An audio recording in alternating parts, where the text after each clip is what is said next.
Hi, this is Bob Kay from the 8th Annual AMD World Championship of Custom Bike. I have a good friend of mine, Gary Maurer, here with me today, who has toured with us on the affiliate shows in the Ultimate Builder Series, and he is now here entered into the World Championship. It's nice to have you here, Gary. This bike is just an incredible example of craftsmanship and uniqueness.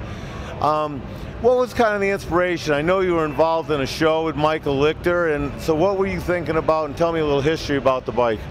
Well, it started, I like the old Indians, you know, the old board trackers, and I like the leaf spring front end, so I wanted to do a little kick off of that. And I had a picture of an old 30s Indian, and I based the start of my build on that, which it changed 2 or 3 times in the middle, but, and then I had teamed up with Ron Finch. Michael Lichter teamed us up, and Ron builds his frames at our shop.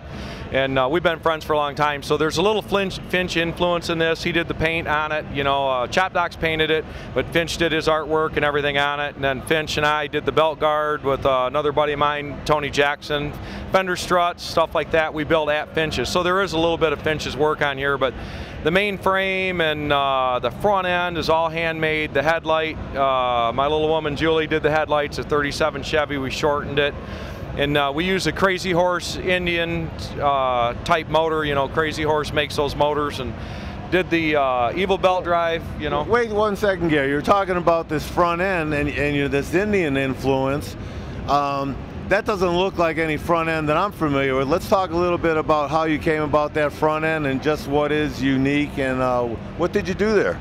Well, I like the leaf spring front end, you know, but you know, my buddy from the that makes all these front ends, I didn't want to copy one of his, you know, the Kiwi Indian there. So I didn't want to copy that. I wanted a little flair of something different. And if you look, it's got, you know, there's one hole in the front end, one hole in the gas tank, a hole in the oil tank that matches the hole in the top of the rocker boxes, the hole in my head. And the tires got, you know, hopefully no holes, but the rims are round, you know, so we had a little theme.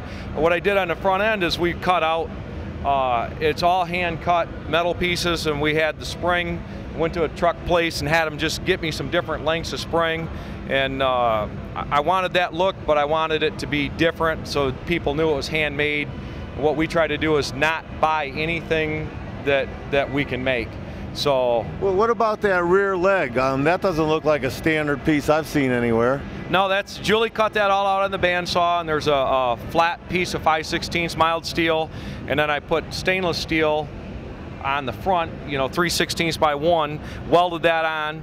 Then I didn't grind any welds. I don't grind my welds. If you have to grind your welds, you should get in a different business, work on trucks or something. So we left the weld there, and then I polished all the edges of the stainless steel so that it's got the black and the chrome look, because I didn't chrome anything unless it was a part that came chrome.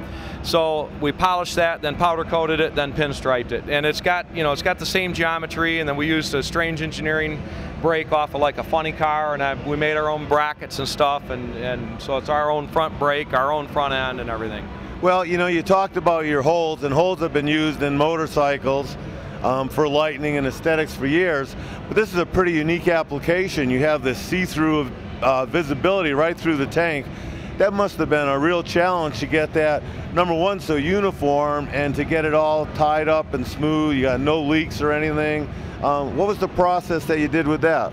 Well, if I tell you, I'd have to kill you, because then everybody will know, because we just started marketing the oil bags. It's our hoe bag, because it's got a hoe in the middle of it, right? I'm not being... It's complete. It's the whole bag. Yeah, the hoe bag. But actually, that's I started with exhaust pipe tubing to get my radius and my hole width, and then the tanks are all handmade. The oil tank, like Julie, you know, that's all hand rolled, you know, on our, you know, by hand. She rolled the tank, and we strap it, weld it, and then I, I use exhaust pipe tubing because it's got a nice radius on a donut, you know. So it's just beautiful, you know. But other thing, I think what sets the tank off so nice is the frame. With that dual tube backbone and everything, so I'm sure that's an individual piece. You chose the Power Plus power plant, I'm sure, because of the Indian influence and everything. What was your thoughts when you were kind of making this dual backbone? Well, originally I had I put some couple of things on the neck here on the lathe, and then I wanted a dual backbone, and I was going to have 2 ribs on the rear fender, which I changed. I went to 1 rib and then did 2 ribs at the back of the fender. But when you build a bike, you have to have a flow, and there's some bikes, and I'm not knocking anybody's, but they're just gorgeous, but they don't have the flow. And some people maybe think my shit doesn't have a flow. I don't care, because it's mine, you know, and I build it. But I like to have the curves. If you look at this, you know, the tube from the neck all the way down to the rear axle, everything's got a little arc in it. I got like a 10mm arc in the rear tubes.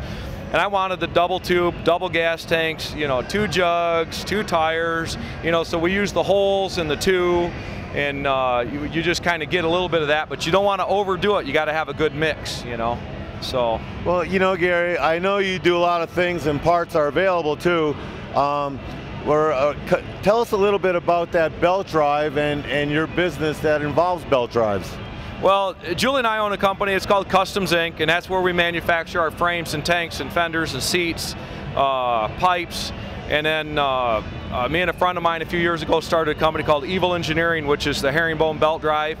And this is actually every bike I build. I'll take our belt drive and I cut them up and do something different with them, and then eventually. Well, for 1 second there, you said herringbone belt drive. Why have you chosen to use a herringbone pattern compared to what everybody else does?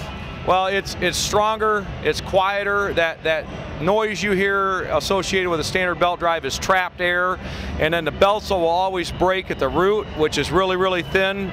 And this has a pattern that's a V pattern offset, so you have the equivalent of 3 teeth being engaged, and it rolls in instead of pulling it in. And it actually tries to push dirt out instead of pulling dirt in. So it's quieter, smoother, stronger, thicker belt. Well, you can't make shit like that up, man. No, it's unbelievable.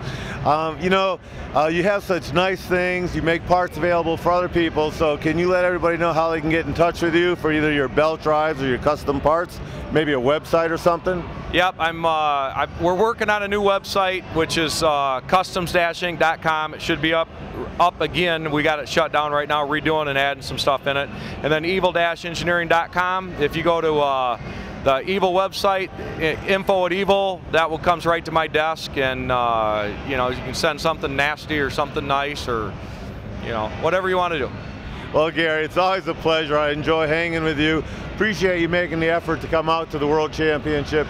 Give my best to Jules, and we'll be talking to you. Thanks, guys.